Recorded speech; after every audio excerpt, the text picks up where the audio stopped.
I think a lot of the magic happens in the little moments.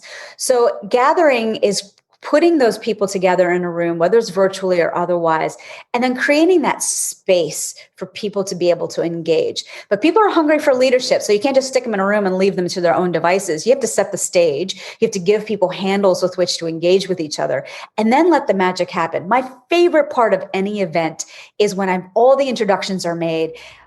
All the wallflowers have been brought into the conversation. Everybody's animatedly talking to each other, and I just get to stand back. There's always that moment at every event, and I say, my work here is done.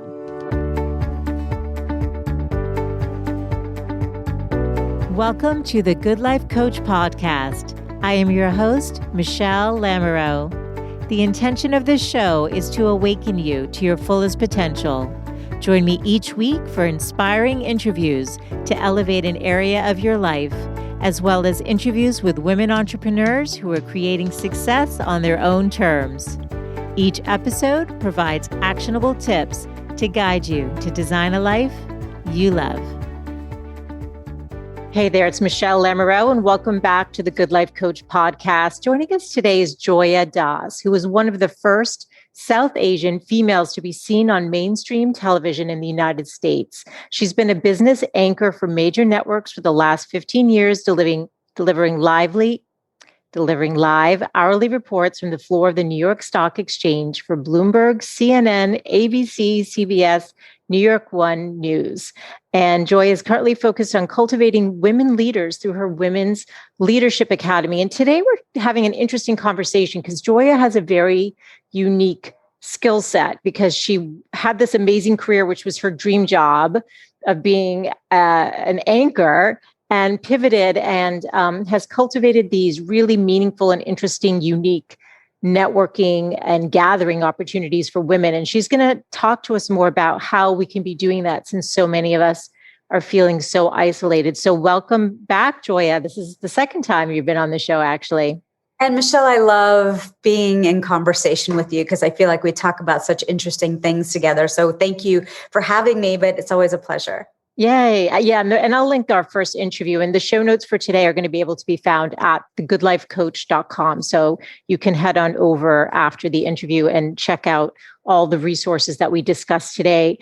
It's always nice to just get sort of a foundation and an understanding of the guest. So tell us, you did pivot. You were an anchor for so many years. That was literally your dream from the time you were a young girl. And now you're doing this really impactful thing, helping women leaders really show up in the world. Tell us how you got there. I had wanted to be a television news anchor, a journalist since I was 4 years old. Every night, my dad would sit and watch nightly news with Tom Brokaw at 6:30 on the dot. And I would sit by his feet on the floor and I would watch with him. And I think for my dad, watching the news every night was patently being American. And for me, it was my future. Now, the problem is that because I'm also born to Indian immigrant parents, me announcing to them at a very young age that this is what I wanted to do didn't sit well. It's too foreign to them. Like they didn't know how to support a dream like this, and then double that for a girl. So I'm not somebody who's ever been programmed to live my life by anybody else's terms. So I left home at 18 and I paid for college by myself, and I paid for grad school by myself, and I paid for every move around the country to come to New York and realize my childhood dream of becoming a news anchor. Now, how my business today fits into that personal story is this. I came out of my parents' home not knowing anybody in journalism, and I needed to build that network to get here. You don't show up in New York and get anointed in such a high profile position. I really had to figure out who I needed to surround myself with in order to get here. And nobody teaches you that. Yeah. Nobody teaches you that. And then even when you learn, like, where do you go to practice until you get good at it? I had to learn all of this by myself, and I realized that there was a real pain point in the market, especially for Indian women. Like, I lived such a sheltered life. I didn't learn anything in the way of street smarts. So I was going to create the platform for women to be able to come and be able to learn and never, ever, ever be intimidated by being in front of a CEO and being able to ask a question. So the way that I drive my women's leadership platform today, there's several ways that I drive it, but one of them is that I interview a CEO every week, because who better to learn from than somebody who's already ostensibly successful in business? But that was my cadence on the trading floor. I was interviewing either the opening bell or closing bell CEO. So I've really taken that and transposed that into how I drive programming for my platform today. But the other piece of it, and my friends had been saying this to me all along, which is, Joya, I don't know about this old TV thing, but you are great at putting on events, and not just regular events. Like, you go and rent out a schooner and we do a wine tasting on it out in New York Harbor. Like, what is this? Like, you shouldn't be on TV. You should be doing this for a living, because it gave people so much joy. It gave me so much joy. Yeah. So 10 clicks later, I decided to launch this leadership platform. It's going to be 10 years old next year. But one of the main heartbeats, one of the core things that drive my programming is that I do events, because I get so much joy out of them. And I have this unique superpower to put on things that not only are over the top and unique, but also manage to bring a lot of people together that makes sense. You can put people in a room together, but they may not make sense. And I have a real good eye for figuring out who fits. Yeah, you definitely do. And actually, I attended one of the events that you did. It was pre-pandemic. It was in San Diego at a museum. And it was the most interesting group of women. And it was a range of ages. I mean, women, in their 20s to women in their 60s. And it was I had so much fun. I was like, oh, this group. I would never have met this group of women. And, was there a common link? Did we all work at the same company? No, none of us knew each other. Right. So the fact that you pulled that together I just thought fantastic. And I want to dive into that a little bit more today, but I just want to touch upon something you said. You left your home at 18, you went to New York, you resourced, you sourced, you learned, you persevered. In the first interview that I had with you, we were talking about the importance of perseverance. And I think that there's something happening in our culture right now, in society, at least here in the United States, where people are just feeling like things should just be falling to their lap, or I don't know, this whole great resignation. I have somebody coming on to talk about that. I mean, people just jumping ship, and there may be a time and place for that. But you can't expect things to be handed to you.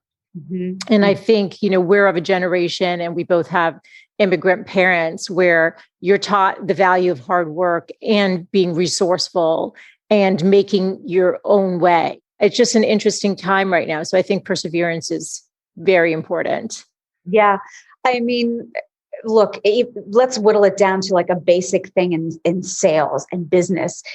People need to hear things 7 times before they actually take action. Yep. You have to follow up anywhere between 7 and 9 times before somebody actually converts. Or you've had to have 7 to 9 touch points before someone actually converts. So why would that be any different when you actually want to create big things? Your perseverance, your grit, your showing up, even when things aren't easy, is definitely going to prove results, not right away, but over time. But if you're not showing up, it's like going to the gym. Well, I joined the gym a month ago, but why haven't I lost any weight? Well, because you haven't showed up. You know what I mean? Like, the gym's not going to do the work for you. You're the one that's on you. That's right. And you talked about, the fact that nobody's really out there teaching this, which is why you've stepped forward and said, hey, I want to be a resource. I want to be a guide to other women who want to make the C-suite, and they're toiling away just as hard as their counterpart, maybe who's a male, or even somebody else who's better at the networking or the asking, right? And not just assuming that they're going to be taken care of because of the effort that was put in. This weekend I was out with some friends out east, and this conversation came up. One of the gals said, I want to build a Richard Branson level of network. She wants to become partner at her firm. And she's like, so how do I do that? And I'm like, you already have the network. You're just not leveraging any of the relationships. You probably are 6 degrees away from a Richard Branson, but you haven't actually looked and mined your network to see, who do I need to build a relationship with so that I can build my way up to that, or get invited to Necker Island, or get invited to something that's similar? And she's like, well, how do I do that? Like, how do I network with somebody in my universe? And I was like, well, it starts by adding value. You have to do a lot of listening. You have to go in knowing that you're building a relationship here, which means that you have to listen. And then people are going to give you clues. You ask enough questions. This person's telling you about how they're going to Sedona for the first time and they don't know where they should stay and they don't know what, rocks they should climb. But you have been to Sedona. You 100% can add value to that person's life by saying, hey, I went to Sedona last year. Here's the hotel I stayed at. I know that you said that you were interested in hiking. Here's some trails I recommend. Boom. You've made a relationship and you've added value. That person's going to remember you because of that. And that's such a basic part of networking that I don't understand why I even had to explain it, but I did. It's interesting. I mean, and what you're also talking about is just making meaningful connection. Like you said, you used the word listening. You were listening. And I think women like to be in service. We like to help. So somebody has a problem and we want to solve it. I think the women's problem oftentimes is that they feel like they're supposed to have all the answers and they're afraid to ask. Do you see this with the women that you work with?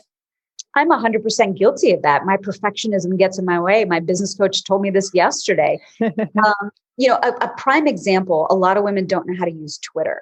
And they're like, oh, I don't know how to use Twitter, blah, blah, blah. I'm like, well, make a list of people that you think you would be interested in engaging with, and then do some listening. And that doesn't mean that you jump into the conversation like 2 seconds after you made that list. You're going to have to maybe listen for a little while. And then when you see an entry point or you see an opportunity to weigh in with your own counsel, that's the point where you jump in. You jump into the conversations that are already happening.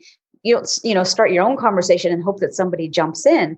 And I think that analysis paralysis kills a lot of inspired action, the listening part, as opposed to the action part. Inspired action. I love that choice, those choice of words, inspired action. And I think, everything you're saying, I think will resonate for any woman who's been out there, especially if they're in a corporate environment, actually not even, or an entrepreneurial one, and they're looking for help and they don't know how to do certain things, that it's really important to reach out to others.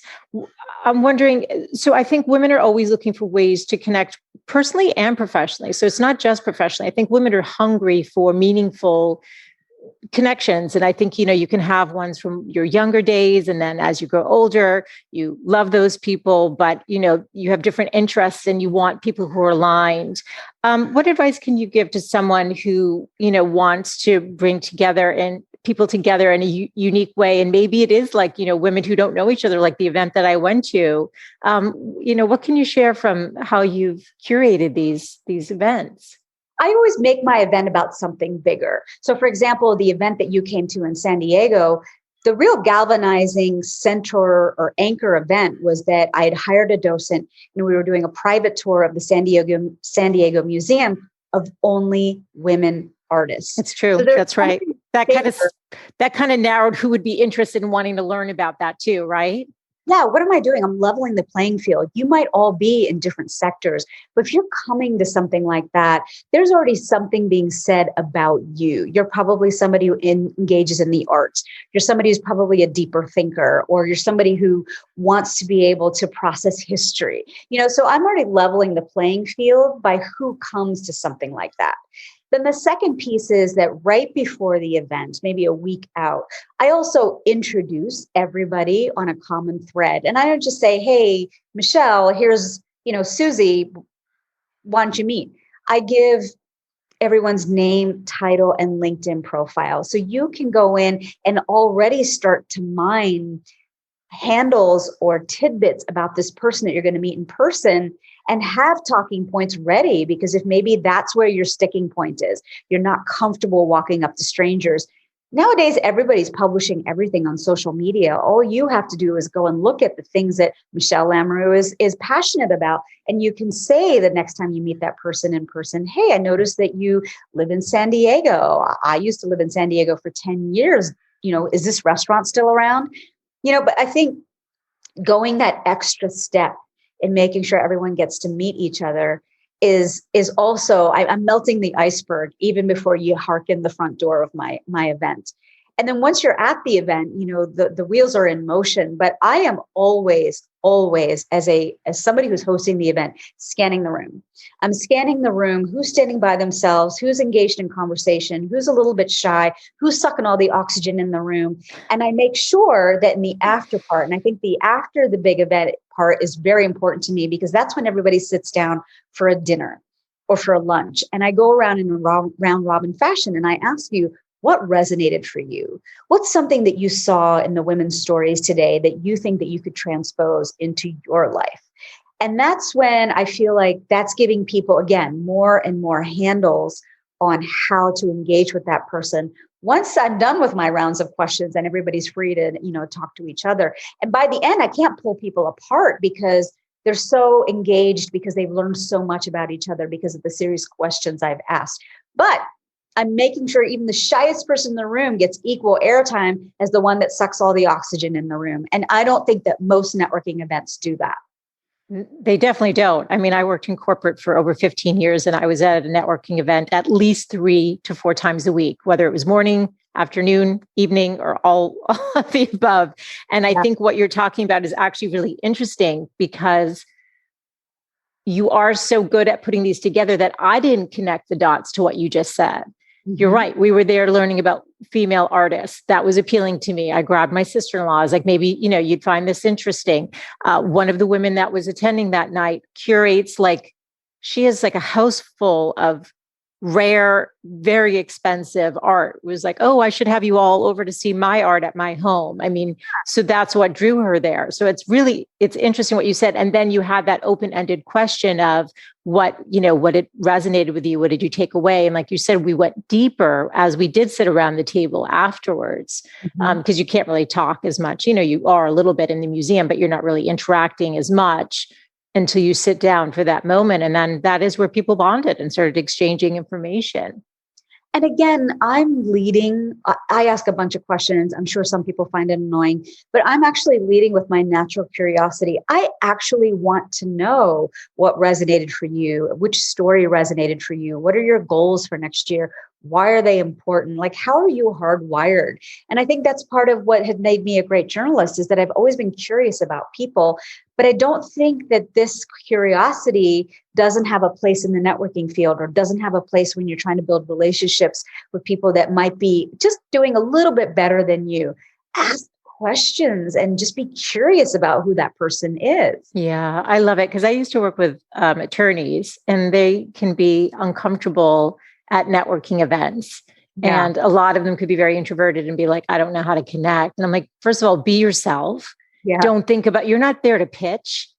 You're there to listen, to ask those open-ended questions and stuff. But it's interesting because I think, when you go to these events, people are looking for the bar right away, or trying to just eat the cocktail. I mean, eat the food that's being passed around, because they're so uncomfortable. But having a structure like the way that you created is really, I think it's something everyone should be thinking about as they're listening to this.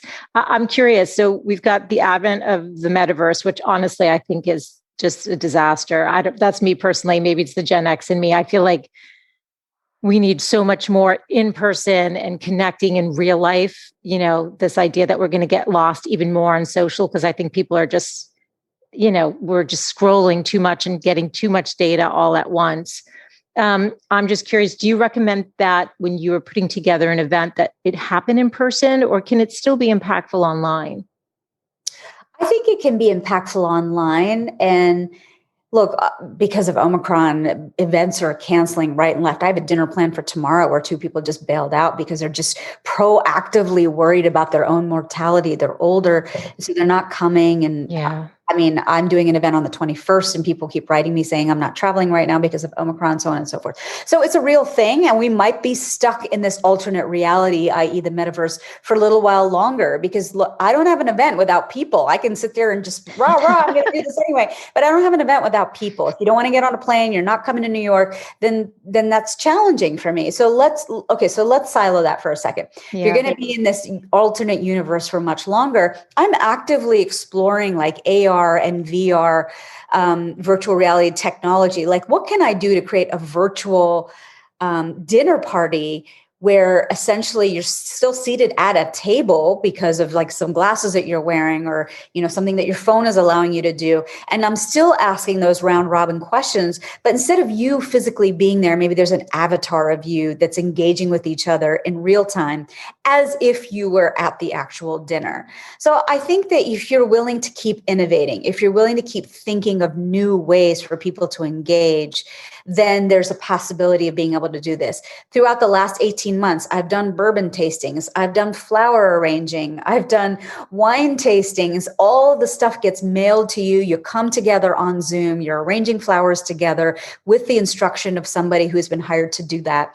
And then I'm going around in circles and asking questions so that everybody gets input. I think it's boring to just sit and listen to somebody talk at you. But if you're engaged and you're going to get called on and you're going to have to contribute to the conversation, there's a way for you to build culture. And I think that's really what we're driving at here, Michele, is like, how do you build culture? How do you create that stickiness so people feel like they're part of something that's bigger than them? Yeah. So can you talk more about that? So speak a little bit more into that. Like, what does that mean to you? And give us a few more examples of how we can be thinking about that, whether it's a woman, looking to make it to the C-suite and move up to make partner, whatever, and wants to use kind of what you're talking about today to build that culture, to build that connection, to make those more deeper touch points with people. I mean, I'll give you two examples. From me personally, I love retreats. And I remember doing a retreat in Sonoma where I took 8 women that didn't know each other before, took them away on a trip. You're up against, an environment that you've never been in before, with women you've never met before.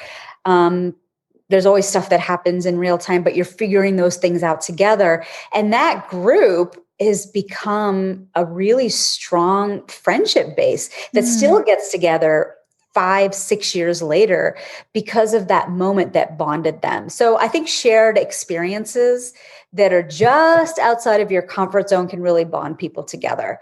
I'll give you another example of culture.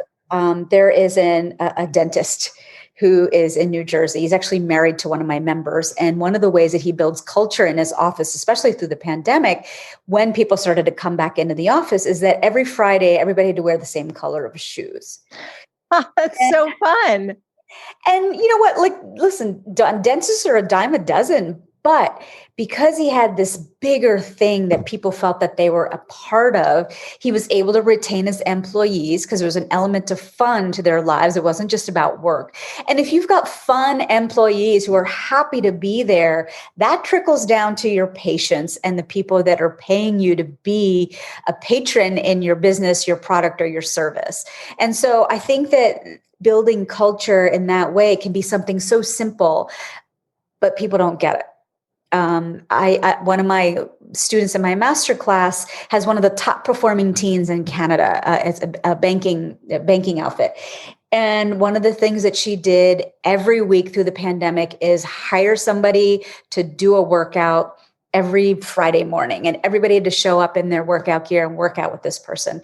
Again, building culture, making it about something bigger than the work. I love the examples you shared. So I feel like this has already been so interesting. And so, the first example you gave is the museum experience that I had, where you created something unifying and unique about that get together. You talked about shared experiences, the dentist with the color, the same color shoes, and a way of bonding people. And I think if people think about how to do something like that creatively, and then to touch upon the virtual piece, whether you do, maybe it is a flower arranging, maybe that's with your friends, and you say, hey, invite a friend of yours who you think would invite, just, and be interested in this to expand the group. Or a wine tasting, you could get a sommelier and have pictures, right? I'm just thinking now as you're talking about it, and make it really sort of fun. With that common, you're all coming together for a shared experience around something. Right. And you have an event scheduled. Did I see Marrakesh on your website? Oh, so now my business, like I said, will be 10 years next year. And I've created a mastermind because now I'm very clear on the kind of woman I want to have in the room. She's a good listener, not listening to respond, but processing at a deeper level to respond. Someone that has probably traveled and seen a bit of the world. They have a growth mindset already. There's somebody who believes in the power of networking, sees the value of what I'm creating, and wants to show up not only just for their own success, but for the success of the group. Mm-hmm. So it's a very specific kind of person that I'm going after. But now I take 8 of them and I put them on a 12-month journey together. You're at an inflection point. You have a goal that you want to achieve. And I'm taking you on a 12-month journey to achieve that goal much faster than you would if you were sitting by yourself. However, one of the 2 sort of bookends for the kickoff as well as the 9-month mark is that I do an in-person event. And the first one is here in New York. But the 9-month mark, I have always wanted to do an event at the Four Seasons in Marrakesh. I think Marrakesh, Morocco is not on most people's radar screens. I'm fascinated by pushing people a little bit outside of their comfort zone to see what else is possible for them. So Morocco might seem exotic on many different levels, but I'm really creating a metaphor for pushing you so far out of your comfort zone to see what else is possible for you. I just got goosebumps. I think that's so powerful. And I can see why your friends say you have this superpower and this unique way of pulling this stuff together, because I don't think people are thinking like, this way, especially like I said, having been in corporate, a lot of this stuff is so stale and boring. It's the same formula and the same talking heads. And, it's just people fall asleep at them for a reason, I think.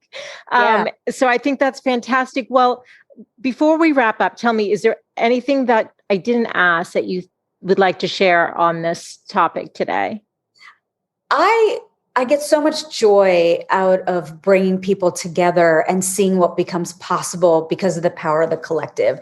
And that's why I created this mastermind. I'm still accepting applications up until January 20th. So if you'd like to apply, you can just go to joyadass.com, JOYADASS.com, and click on the Samhita Lab Mastermind, and you can apply right there. I want to see all the applications and put the best 8 together. And again, like you can sit in a silo and try to divine the answer for the next 3 years, or you can realize that level of revenue and that goal creation by the end of 2022. Like, how exciting is that? But again, it's for a very specific kind of person. So if you aren't that person, it may not be a fit. Right. Or share it with a friend who it sounds like it does speak to, right? I mean, that's the thing. Yeah. Let's just end on just the importance of gathering to boost professional and bonds and advance professionally. Let's just wrap up with that, because let's drive that home. How important is it, Joya? Well, are we talking about in person or are we talking about virtually? Either way, just the importance of being able to develop those bonds and network and start developing those meaningful connections. I think about like anytime I go away anymore, I like to get a house and put everybody in it, because I think some of that magic happens on the way to breakfast or while you're sitting and having breakfast. It's not in the contrived, oh, here's this massive event moments. I think a lot of the magic happens in the little moments.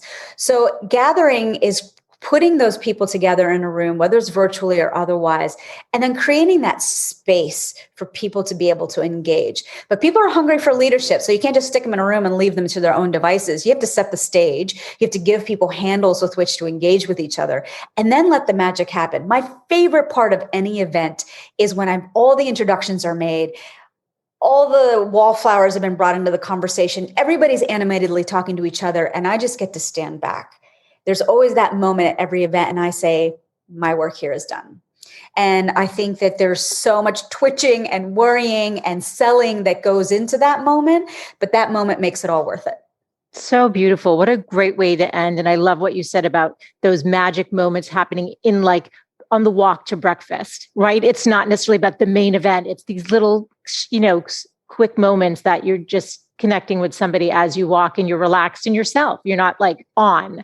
I think that's fantastic. And if anyone wants to learn more, head to joyadass.com. You can go there. And again, the show notes will be at thegoodlifecoach.com. And if people want to find you on Instagram, where are you the most active? You mentioned Twitter too. Where do you like to engage with people? I play the most on Instagram and LinkedIn. So my handle is the same across the board. It's just Joya Dass for everything. Awesome. So great to be with you. And I'll also link our first interview so people can hear more about your story and the importance of perseverance. Because like I said, this conversation was so rich, and I think people can learn so much from, all that you've accomplished and the way that you've pivoted as an example of what's possible. So thank you for your time today. Michele, I know that you're a woman in demand, so I appreciate you giving me the time as well. Till next time. Yes, look forward to it. Thanks so much for tuning in today. I hope you gained some new information or inspiration for your life. That is the essence of this show, is to really wake up to what's possible for you, to reclaim your beautiful voice, and to really learn to love and prioritize yourself. So if you gained any value from any of the conversations you've tuned into, make sure to subscribe on your favorite podcast player. You can do that right now on your phone.